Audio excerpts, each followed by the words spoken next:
Hello students, welcome back to my YouTube channel. Students, हम लोगों ने पिछले वीडियो में पहली यूनिट के तीनों चैप्टर्स को मिला करके 8 से 9 ऐसे क्वेश्चंस देखे थे जिनके इस बार एग्जाम में आने के चांसेस बहुत बहुत ज़्यादा हैं। उन्हीं में से एक क्वेश्चन था कूलाम का नियम। गाइस, एक बार फिर से बता दे रहा हूँ मैं, ये जो कूलाम का नियम है इसके एग्जाम में आने के चांसेस बहुत बहुत ज़्यादा हैं।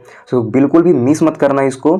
अगर आपको अच्छे से नहीं आता है तो अच्छे से देख लो, नहीं आता है फिर भी देख लो, आता है फिर भी एक बार समझ लो कि कैसे करना है। क्योंकि इस वीडियो के बाद अगर आपने इस वीडियो को पूरा देख लिया, केवल 2 मिनट के अंदर आप इसको सॉल्व कर पाओगे।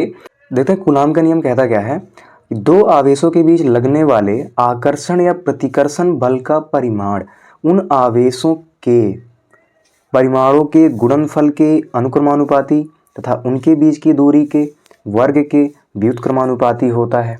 देखो क्या है, समझते हैं, अच्छे समझते हैं। इसमें बोला जा रहा है कि दो आवेशों के बीच लगने वाले आकर्षण या प्रतिकर्षण बल का परिमाण, ये समझते हैं। इसका फार्मूला होता है एक F proportional Q1 to Q2 upon R²।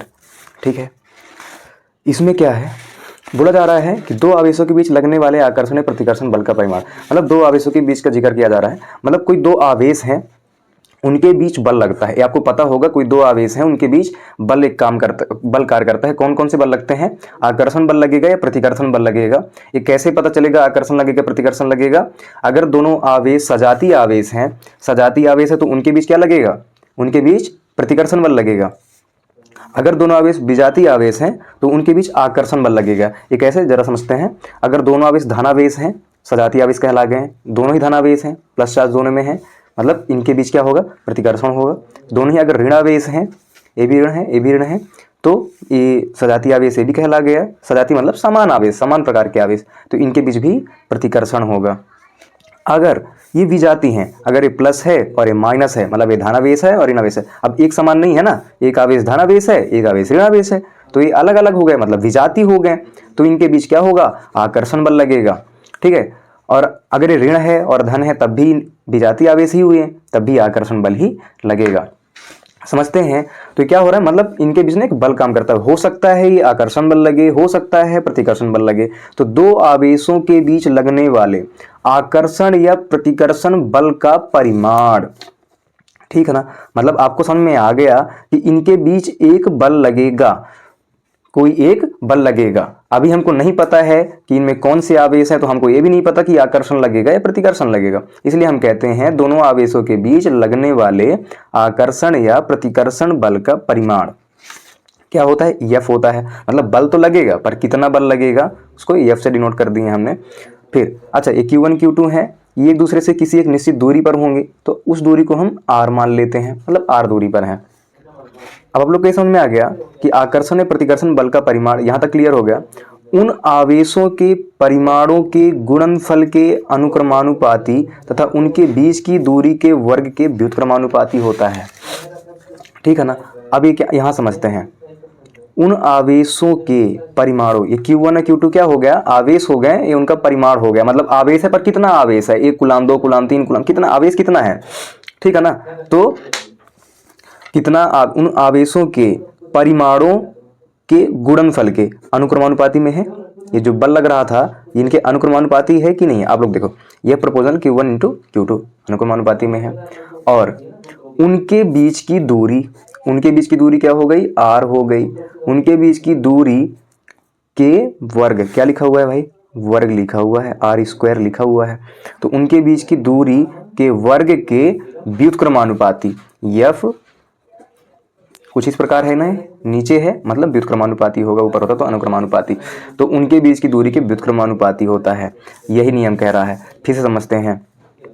दो आवेशों के बीच लगने वाले आकर्षण या प्रतिकर्षण बल का परिमाण, दो आवेशों के बीच लगने वाले आकर्षण या प्रतिकर्षण बल का परिमाण उन आवेशों के परिमाणों के गुणनफल के अनुक्रमानुपाती तथा उनके बीच की दूरी, आर क्या है? दूरी है, उनके बीच की दूरी के वर्ग के व्युत्क्रमानुपाती होता है। लिखते हैं, दो आवेशों के बीच लगने वाले आकर्षण या प्रतिकर्षण बल का परिमाण उन आवेशों के परिमाणों के गुणनफल के अनुक्रमानुपाती तथा उनके बीच की दूरी के वर्ग के व्युत्क्रमानुपाती। इतना ही सिंपल था। अगर आप ये फॉर्मूला समझ गए तो आप 100% समझ जाएंगे। इन बलों की दिशा दोनों आवेशों को मिलाने वाली रेखा के अनुदिश होती है। इन बलों की जो दिशा होती है दोनों मतलब दोनों आवेशों को मिलाने वाली कोई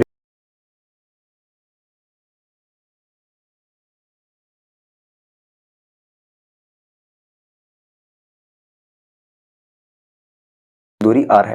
तो माना आवेशों का परिमाण q1 व q2 है, जो यहाँ पे हमने डायग्राम में किया वही हम लिख देंगे। यहाँ पर दो आवेशों का परिमाण q1 व q2 है, उनके बीच की दूरी r है। अतः कूलाम के नियम से, कूलाम का नियम ये वाला है, ठीक है, ये कूलाम का नियम है, उसके नियम से अब यहाँ पे प्रपोजनल हटाएंगे तो एक नियतांक आता है।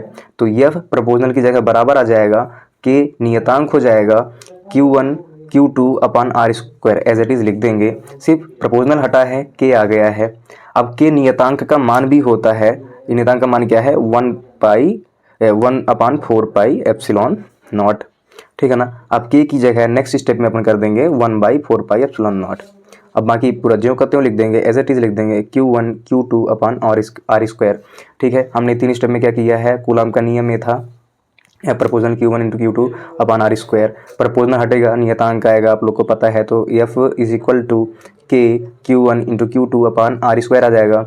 अब k हटेगा तो k का मान होता है, नियतांक का मान है 1/4 एप्सिलॉन नॉट, ठीक है। जहाँ इसकी वैल्यू कितनी है 9 इंटू 10⁹ न्यूटन मीटर स्क्वायर प्रति कूलाम स्क्वायर, ये नियतांक है, ठीक है। यही था कूलाम का नियम। इतना ही ईजी है गाइस, कूलाम का नियम इतना ही करना है आपको। यहाँ से लेकर के आप यहाँ तक कर दोगे, आपको पूरे नंबर मिलेंगे।